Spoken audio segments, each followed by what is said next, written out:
যে ওনাকে আমরা চিনি আমাদের সেনাবাহিনীর ফার্স্ট লেডি হিসাবে, জেনারেল জিয়ার সহধর্মিণী হিসাবে, উনি সহধর্মিণী হিসাবে ওনাকে আমরা জেনারেল জিয়ার সহধর্মিণী হিসাবে পেয়েছি এবং পরবর্তীতে উনি খুব ক্রান্তি লগ্নে বিএনপির কর্ণধার হিসাবে বিএনপির হাল ধরেছিলেন।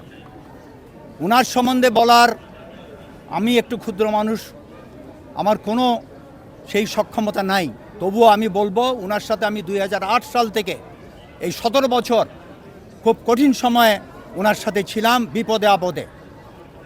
আমরা ওনার আপোষহীন নেতৃত্ব, বিশেষ করে দুইটি বিষয়, সার্বভৌমত্ব রক্ষা এবং ইসলামিক মতলবোধে গণতান্ত্রিক একটা সমাজ গড়ে তোলা। আমরা যারা সশস্ত্র বাহিনীতে আছি আমাদের মূল মন্ত্রও কিন্তু সে একই, দেশ রক্ষায় আমাদের প্রাণ দেওয়া।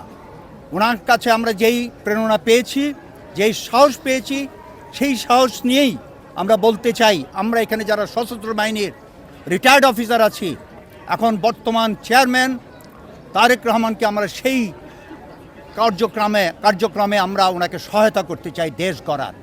ইনশাল্লাহ আপনাদের সবার দোয়ায়, আমাদের সবার প্রচেষ্টায় আমরা নতুন বাংলাদেশ গড়ব।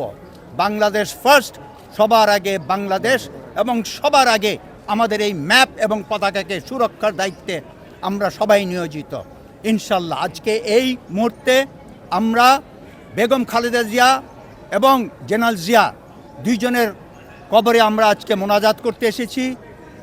আমরা আল্লাহর কাছে মাগফিরাত করছি, ওনাদের দুজনকে যেন বেহেশতের জান্নাতুল ফেরদৌসে সর্বশ্রেষ্ঠ স্থানে অধিষ্ঠিত করেন ইনশাল্লাহ। আমিন আমিন।